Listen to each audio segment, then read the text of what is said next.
Ya pemirsa, ternyata Iran membalas ya serangan Amerika Serikat dengan menyerang pangkalan Amerika Serikat di pangkalan militer Amerika Serikat di Qatar. Nah, apakah ini kemudian masih akan berlanjut begitu ya, mengingat pangkalan militer Amerika Serikat itu juga ada di Bahrain dan juga di wilayah negara-negara lainnya begitu di Timur Tengah. Nah, apakah ke depan ini akan panjang, perang ini masih akan terus berlangsung dan terus meningkat, atau justru sebaliknya setelah Trump ini mengumumkan akan ada gencatan senjata total begitu ya antara Israel dan Iran. Tapi apakah bisa kita pegang omongan Trump ini?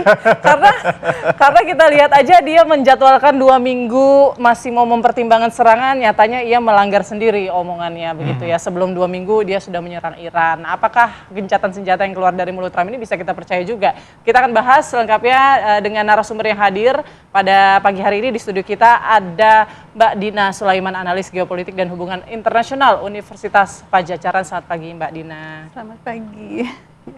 Dan juga ada analis Timur Tengah TV One, Kang Irfan. Selamat pagi Kang Irfan. Selamat pagi. Sehat Kang? Alhamdulillah. Alhamdulillah. Baik, mungkin saya ke Kang Irfan terlebih dahulu. Kang Irfan, Trump sudah mengatakan ini akan gencatan senjata total, artinya ini permanen ya, kalau bahasanya seperti itu ya. Tapi bisa kita pegang nggak nih omongannya Trump? Ya, itu juga pertanyaan saya, apakah kita bisa pegang omongan Trump? Karena sebetulnya serangan Amerika kemarin ketiga pangkalan nuklir Iran itu juga sebetulnya melanggar janji kampanye dia, di mana di hadapan para pendukungnya dengan slogan Make America Great Again, Amerika tidak akan ikut campur terseret dalam perang dimanapun, prioritasnya adalah dalam negeri Amerika. Amerika akan menjadi peacemaker, itu janji kampanye Trump, termasuk janji kampanye Trump di putaran akhir di kalangan komunitas muslim di Michigan. Saya kebetulan menyimak pidatonya, disambut dengan antusias oleh kalangan minoritas muslim dan Arab di Amerika, sehingga itu membuat Trump menang di wilayah di basis pemilih muslim di Amerika, yang dulu memilih Demokrat dan Biden bergeser ke Trump.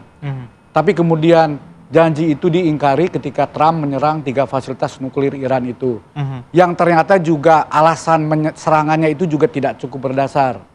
Karena ternyata kan bulan Maret lalu Kepala Intelijen Nasional Amerika Tulsi Gabbard kan melaporkan di Kongres bahwa tidak ada bukti Iran sudah sampai pada kemampuan untuk memproduksi senjata nuklir. Belakangan walaupun terlambat, Direktur IAEA Badan Atom Dunia juga menyatakan tidak ada bukti Iran itu punya senjata nuklir. Jadi sebenarnya serangan kemarin Amerika kemarin itu melanggar piagam PBB, melanggar hukum internasional dan kecaman seluruh dunia juga menggema, termasuk dari negara-negara Arab.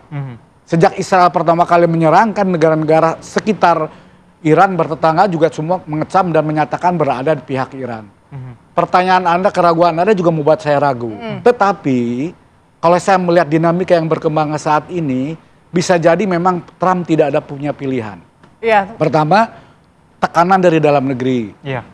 Minggu lalu, The Economist merilis jajak pendapat, 60% publik Amerika menolak keterlibatan Amerika dalam perang Israel.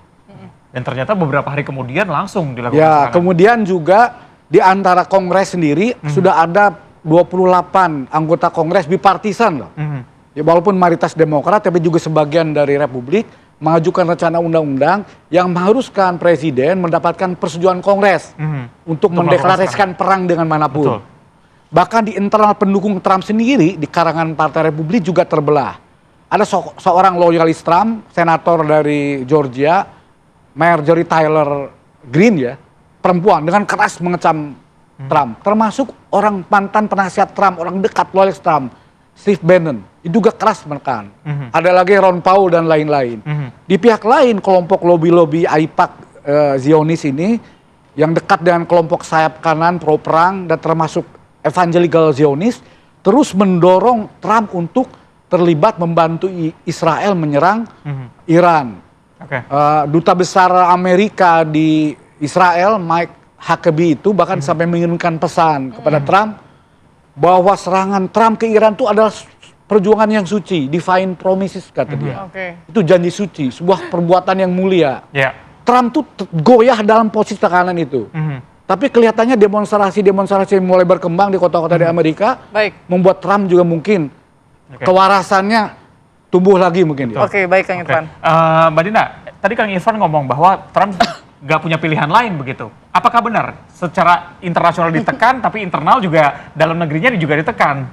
Iya, saya juga sebenarnya sepakat dengan Pak Irfan dari sisi bahwa serangan Amerika Serikat ke Iran, ke 3 reaktor nuklir Iran, meskipun Trump kan ini bluffing banget ya, wah ini hancur lebur, sebenarnya tidak. Jadi tidak ada bukti bahwa hancur lebur, artinya itu sebenarnya serangan terbatas. Kemudian Jerusalem Post memberitakan, mengutip CBS sama mengutip Reuters, mengatakan bahwa Amerika Serikat sebelum menyerang Iran itu sudah ngasih tahu dulu, memastikan bahwa ini adalah serangan terbatas, dan memastikan bahwa Amerika tidak menginginkan perubahan rezim. Jadi artinya ketika Trump menyerang itu sebenarnya untuk simbolik saja, untuk menahan atau meredakan tekanan dari yang tadi kata Pak Irfan, tekanan dari kelompok-kelompok pro-Zionis di Amerika Serikat. Karena secara strategis, secara hitung-hitungan ekonomi, nggak masuk kalau Amerika tuh ikut perang ini, terlalu berat ini bebannya kalau harus ikut perang melawan Iran. Jadi kayaknya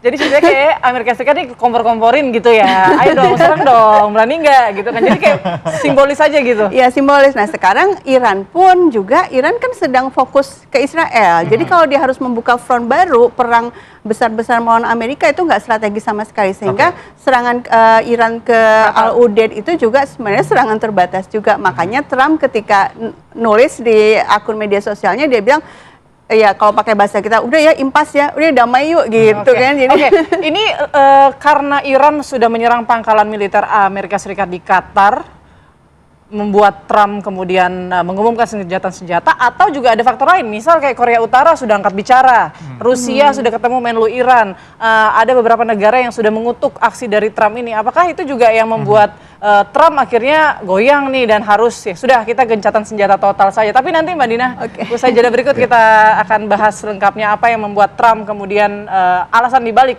gencatan senjata yang disampaikan oleh Trump ini. Sesaat lagi pemirsa.